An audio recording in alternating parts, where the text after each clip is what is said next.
여호수아서 20장 1절부터 9절까지의 말씀을 읽고 말씀 나누도록 하겠습니다.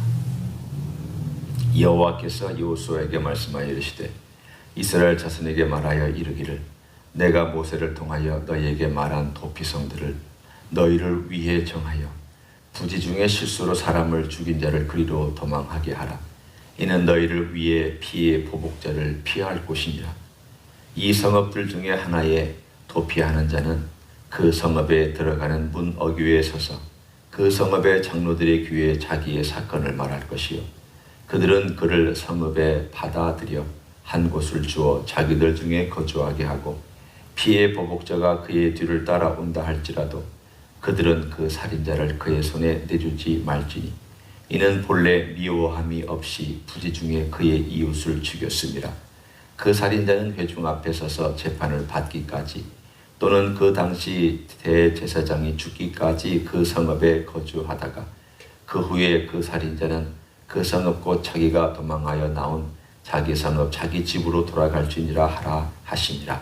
이에 그들이 납달리의 산지 갈릴리 게데스와 에브라임 산지의 세겜과 유다 산지의 기럇 아르밧 곧 헤브론과 여리고 동쪽 요단 저편 루벤 지파 중에서 평지 광야의 벳셀과 가 지파 중에서 길랏 라못과 므낫세 지파 중에서 바산 골란을 구별하였으니 이는 곧 이스라엘 모든 자손과 그들 중에 거류하는 거류민을 위하여 선정된 성읍들로서 누구든지 부지 중에 살인한 자가 그리로 도망하여 그가 회중 앞에 설 때까지 피의 보복자의 손에 죽지 아니하게 하기 위함이라. 아멘. 오늘 20장에 나온 이 도피성의 이야기는 하나님께서 이스라엘 백성들의 삶에 어느 정도까지 구체적으로 간섭하고 계시는가를 보여주는 이야기입니다. 이 도피성은 총 6개가 준비되어 있었습니다. 북쪽으로부터 남쪽으로까지 요단강을 중심으로 동과 서에 3개씩 이렇게 준비되어 있었습니다.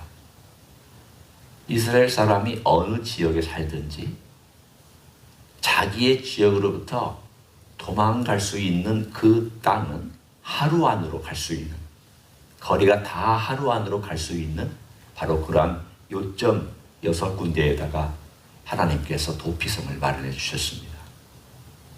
그러니까 이 도피성은 가만히 들여다보고 있으면 하나님께서 참 멋지게 이스라엘 사람들의 삶에 잘못된 원망과 잘못된 피가 흘리는 것을 막아주시려고 하셨구나.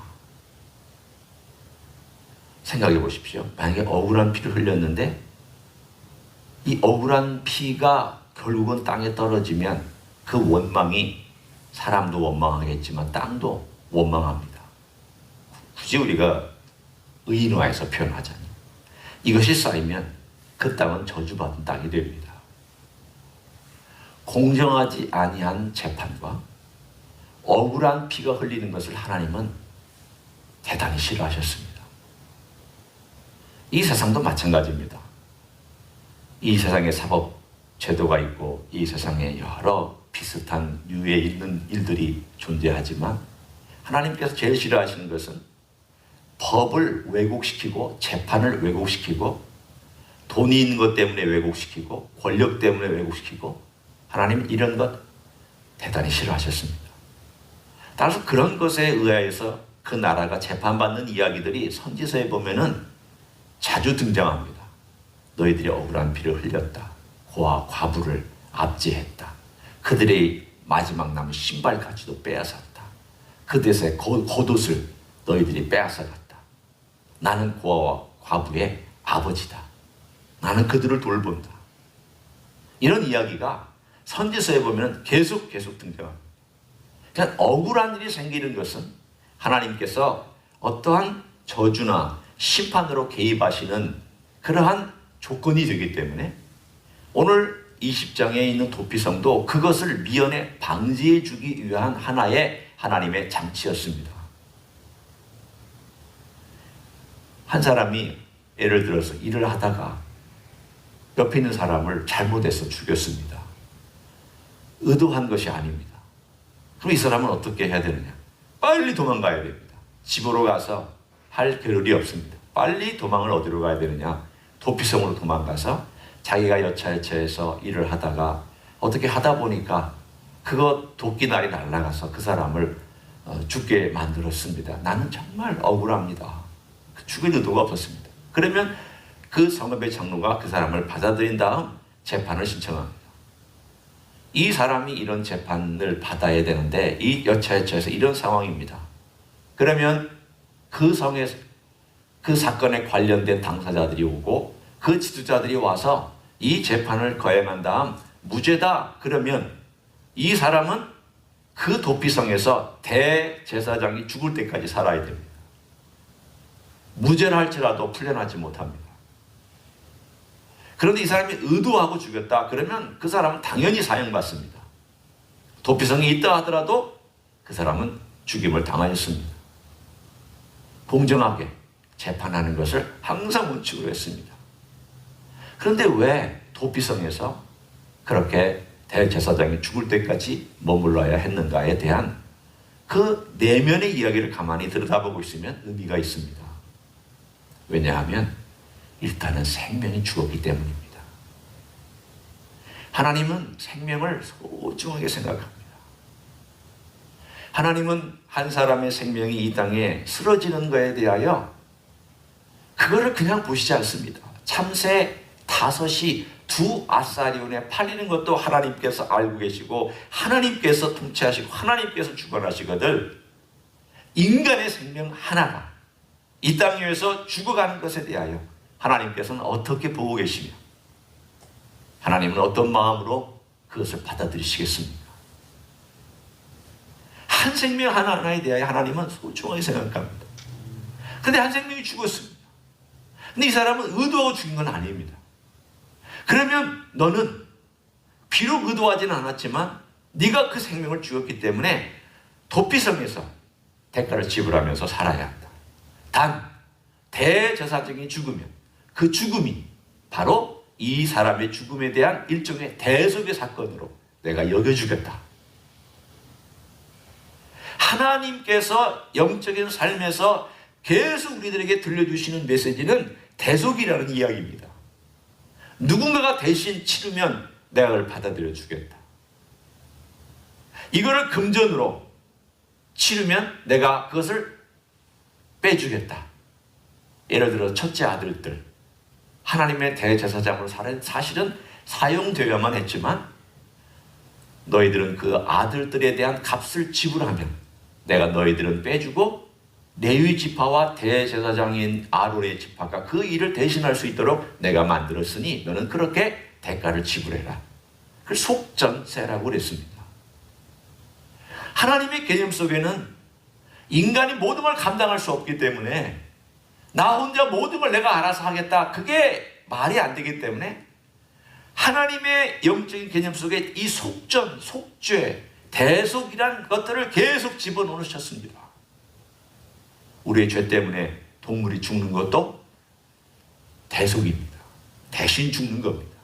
물론 우리의 죄를 없애주는 것이 아니라 그 당시 이스라엘 사람들의 죄를 없애주는 것이 아니라 예수 그리스도의 공로에 의지해서 그걸 바라보고 사시는 이들은 그 동물에 죽어나갔던 것이죠. 근본적인 죄 문제를 해결하지 못했습니다. 오늘 여기도 바로 그것을 우리들에게 보여줍니다. 대제사장이 죽으면 너는 풀려날 수 있다. 그의 죽음이 그 사람의 죽음에 대한 일종의 속전과 같은 것이며 속죄와 같은 것이며 대속과 같은 것이다.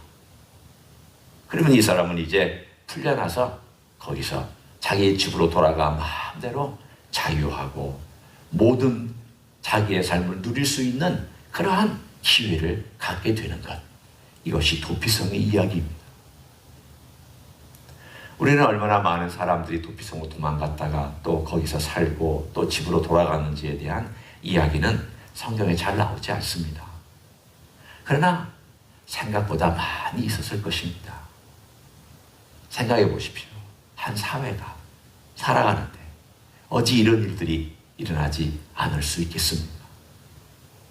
그럼 이 도피성은 도대체 우리들에게 뭘 얘기해 주는 것일까요? 나에게 21세기를 살아가는 우리 그리스도인들에게 이 도피성 이야기는 사실은 어떻게 생각하면 별로 적용할 것도 없는 것처럼 느껴집니다. 하나님께서 이스라엘 백성을 사랑하셔서 아주 섬세하게 그들 안에 원망과 저주나 피해 보복이 없도록 만들어 주셨구나. 분명히 그 메시지가 맞습니다. 그러면 이 도피성은, 그리고 대제사장이 죽음으로써 그 사람이 자유를 얻는 이 사건은 결국은 우리가 바라볼 때 계속 하나님께서 한 곳을 향하여 바라보도록 만든 하나님의 개념이었습니다.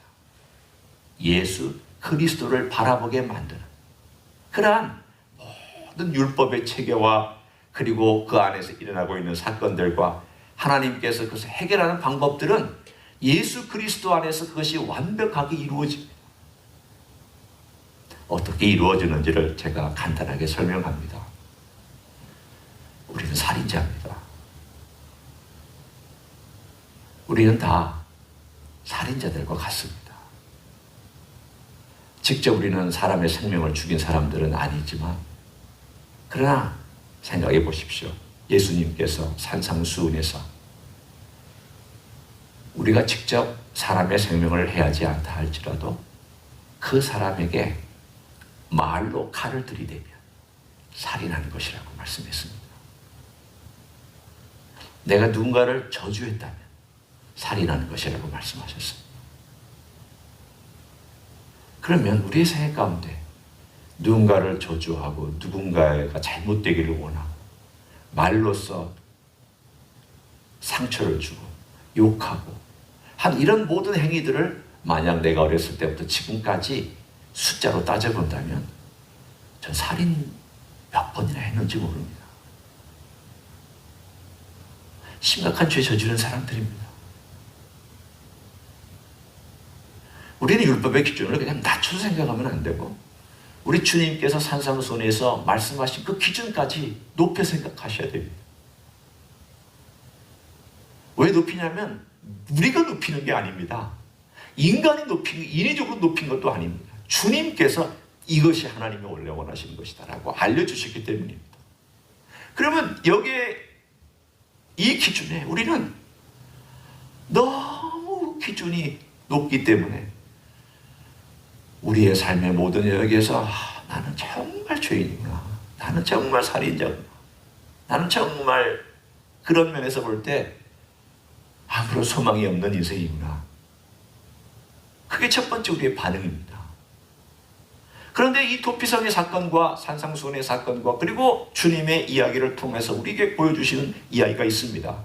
내가 죽어야 될 그 자리에서, 보복당해야 될 그 자리에서 예수님께서 보복당하신 겁니다.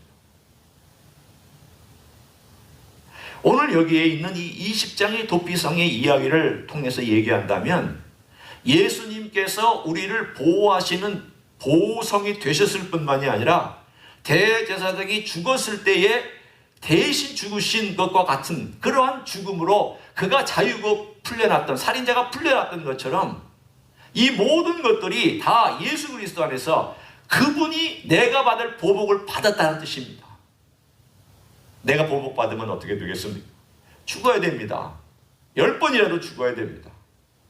그런데 그렇게 내가 보복받아야 될 자리에서 대신 보복받으시고 나를 품으시고 너는 내가 죽을 테니 네 보복은 내가 받겠다. 너는 내 안에서 거하라. 너는 내 안에서 머물러라. 오늘 그 얘기가 바로 20장에 나와 있는 이야기입니다. 피난처에 있으니 환난을 당한 자 이리 오라. 우린 찬송가 70장을 나옵니다. 그 피난처에 있으니 환난을 당한 자 이리 오라. 피난처가 되셔서 도피성이 되셔서 환난을 당하고 살인해서 사실은 어떤 의미로 보면 보복당할 수 있는 위험에 처해 있는 인생들을 주님께서 받아주시고 내가 너를 위하여 대신 보복을 당했으니 너는 내 안에 거하라. 그리고 내 안에 자유를 누리라. 그래서 주님을 의지하게 만드는 삶을 살아가는 바로 그것이 하나님을 의지하게 만드는 삶을 살아가는 것이 오늘의 가장 중요한 핵심이라면, 바로 우리에게도 똑같이 예수 그리스도를 전적으로 의지하고 살아가게끔 만드신 그 사건들이 구원의 사건입니다. 살인자가 도피성에 가서 구원받고 살아가듯, 우리는 예수 그리스도 안에 와서 그분으로 보호받고 그 보복은 주님이 다 가져가셨으므로 우리는 그 안에서 구원받고 살아가고 그분을 의지하고 살아가는 것, 비슷한 이야기입니다. 시편의 이야기를 한 구절을 읽어드리면서 오늘 결론을 맺습니다. 시편 71편입니다. 71편을 보면 이런 기도가 나옵니다. 누가 했는지에 대한 제목은 없지만 아마도 다윗이 했을 것이라고 짐작하는 내용입니다. 4절, 나의 하나님이여, 나를 악인의 손 곧 불의한 자와 흉악한 자의 장중에서 피하게 하소서. 주 여호와여, 주는 나의 소망이시요 내가 어릴 때부터 신뢰한 이시라. 내가 모태에서부터 주를 의지하였사오며 나의 어머니의 배에서부터 주께서 나를 택하셨사오니 나는 항상 주를 찬송하리이다. 좀 특이한 표현을 썼어요. 내가 모태에서부터 주를 의지하였다. 어머니 뱃속에서 아이가 무슨 의식이 있고 무슨 지적인 능력이 있다고 의지했다고 얘기를 하고 있습니다. 좀 특이하죠? 이 뜻은 이런 뜻일 겁니다. 하나님께서 저를 선택하셔서 제가 알지 못하는 가운데 있었지만 하나님을 의지해서만 살아가도록 저를 그렇게 만드셨나이다 라는 그 뜻입니다. 어렸을 때부터 하나님의 손이 나를 붙들고 있었다는 뜻입니다. 멋진 고백 아닙니까?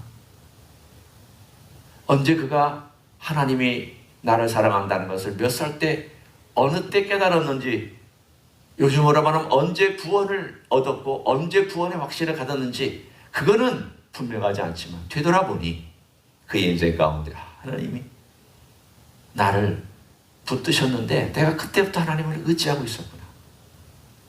하나님의 생명에 의지하고 있었고 하나님의 그 반석 위에 내가 서서 보호받고 있었구나.